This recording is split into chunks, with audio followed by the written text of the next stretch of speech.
Morning student, today I will teach you class 9 subject SST lesson 5। Previous video में हमने इसके president prime minister की formation read की थी।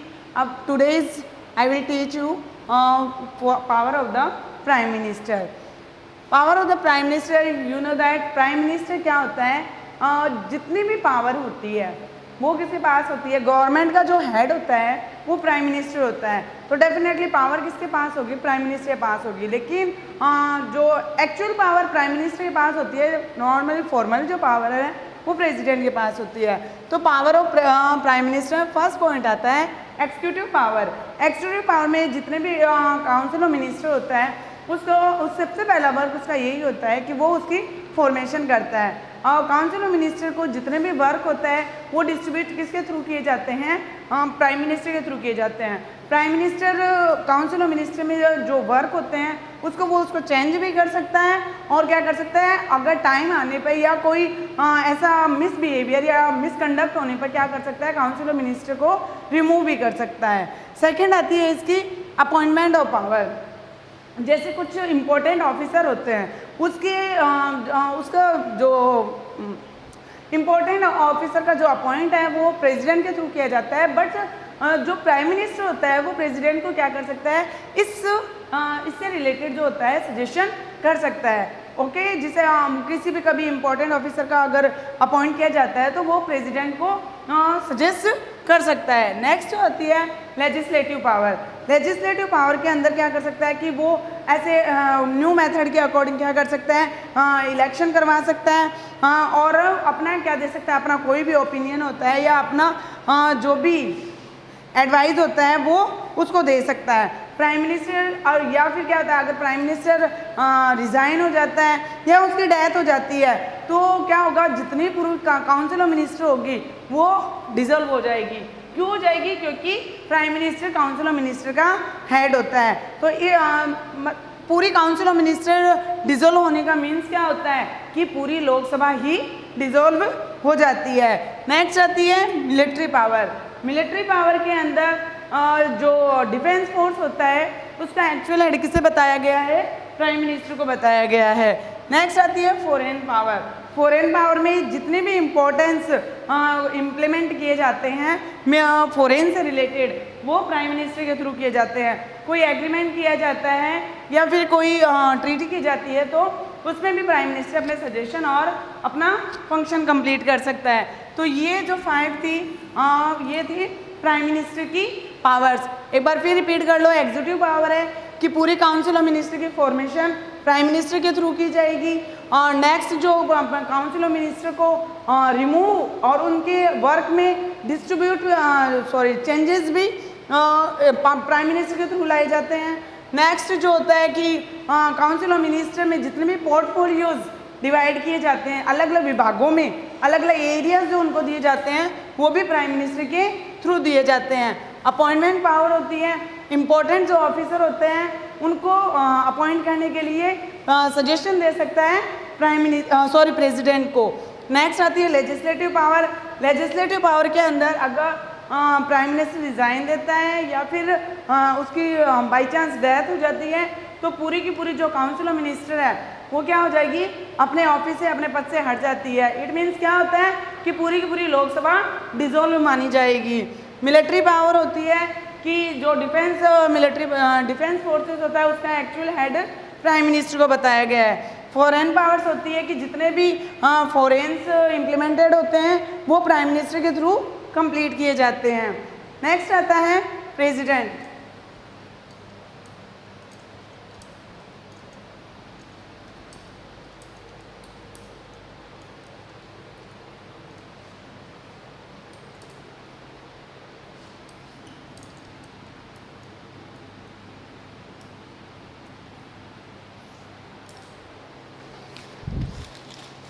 Next president.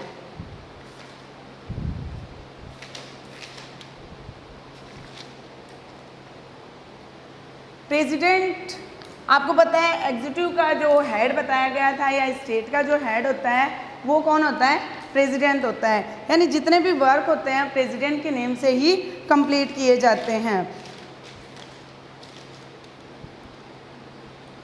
Head of the state किसे कहा गया है? प्रेसिडेंट को कहा गया है। जितने भी नॉमिनल पावर्स होती है, लाइक जैसे क्वीन ऑफ ब्रिटेन, अब जो नॉमिनल पावर का मीन्स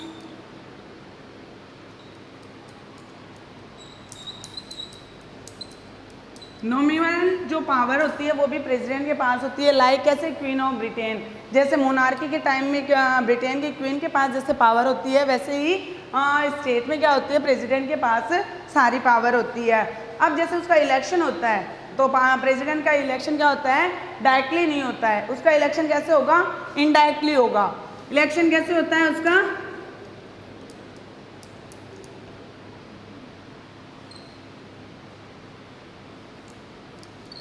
उसका इलेक्शन इनडायरेक्टली होता है। उस इलेक्शन में कौन कौन से मेंबर इंक्लूड होंगे? Elected MP and the MLA president.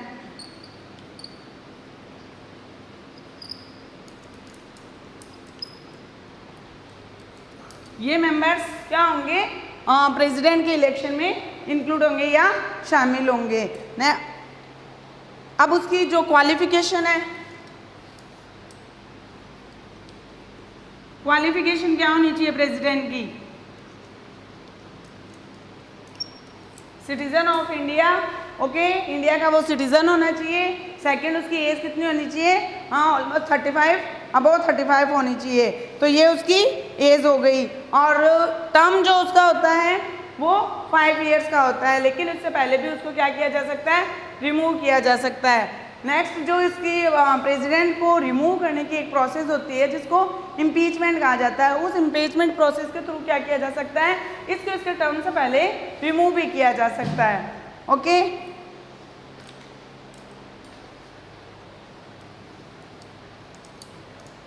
Next, power.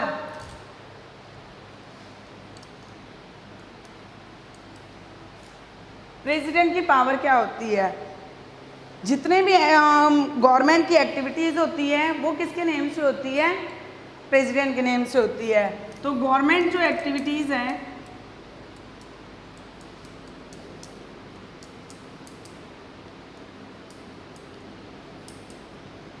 Government activities किसके थ्रू होगी? प्रेसिडेंट के नेम से होगी।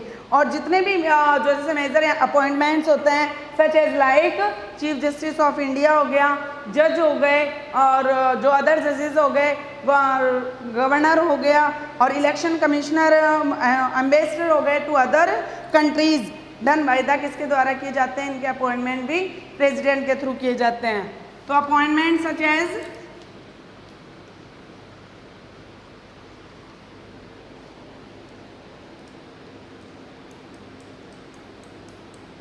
सच एज किस किसके हो सकते हैं? Chief justice of India, governor,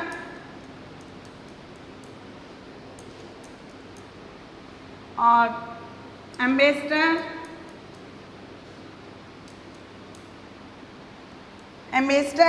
तो इन सब का जो अपॉइंटमेंट होता है वो किसके थ्रू होता है? प्रेसिडेंट के थ्रू होता है। लेकिन एडवाइस किसकी होगी? काउंसिल ऑफ मिनिस्टर की एडवाइस के थ्रू ही ये वर्क उसका कंप्लीट होगा। यानी एडवाइस कौन करता है उसको? इस फंक्शन को कंप्लीट करने के लिए काउंसिल ऑफ मिनिस्टर एडवाइस कर देता है उसको। ओके, और जितने भी इंटरनेशनल ट्रीटीज होती है, एग्रीमेंट होते हैं, वो भी किसके नेम से होंगे? प्रेसिडेंट के नेम से कंप्लीट किए जाते हैं। यानी इंटरनेशनल जितने भी एग्रीमेंट होते हैं, ट्रीटीज होती है, वो भी प्रेसिडेंट के नेम से ही कंप्लीट किए जाएंगे। और जो लास्ट जो सुप्रीम फॉर्मल कमांडर होता है किसका? डिफेंस फोर्सेस का, वो भी कौन होता है? प्रेसिडेंट होता है। ओके, तो ये क्या हो गई? इसकी पावर हो गई। किसकी पावर हो गई? प्रेसिडेंट की पावर हो गई। फर्स्ट, जितने भी गवर्नमेंट एक्टिविटी होगी किसके नेम से होगी? प्रेसिडेंट के नेम से होगी। मोस्ट इम्पॉर्टेंट जो अपॉइंटमेंट है, such as the chief justice of India हो गया, गवर्नर हो गया, एम्बेसडर हो गए, कमिश्नर्स हो गए, उन सब का अपॉइंटमेंट किसके थ्रू किया जाएगा? प्रेसिडेंट के थ्रू। लेकिन एडवाइस किसकी होगी? काउंसिल ऑफ मिनिस्टर की। और जो मिलिट्री फोर्स का सुप्रीम फॉर्मल हेड होता है वो प्रेसिडेंट होता है। And next and last topic in this chapter, judiciary.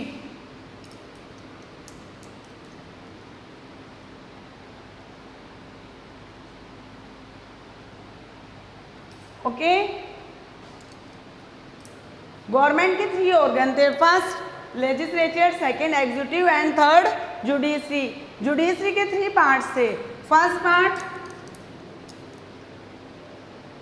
Supreme court, second part high court and third district court.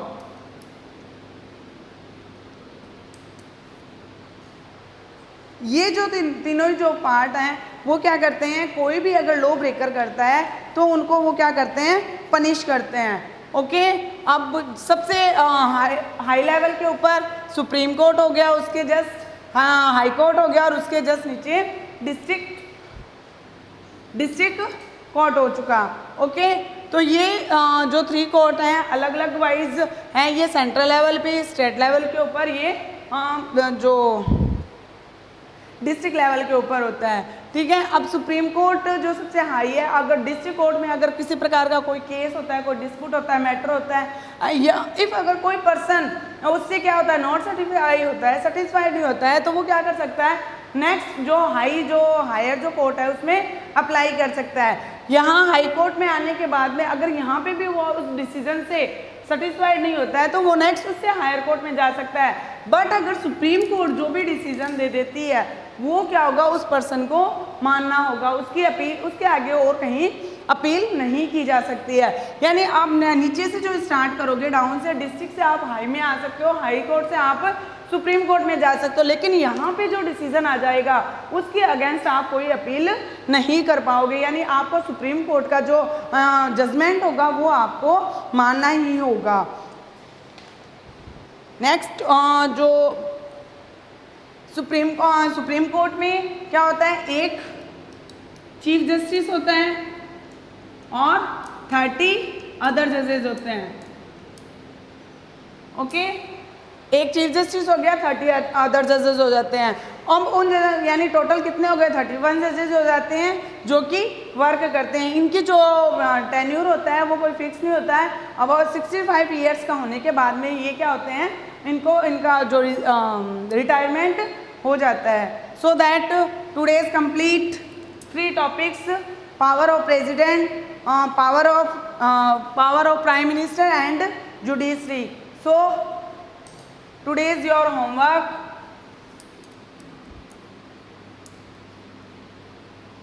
find question answer. Okay, thank you.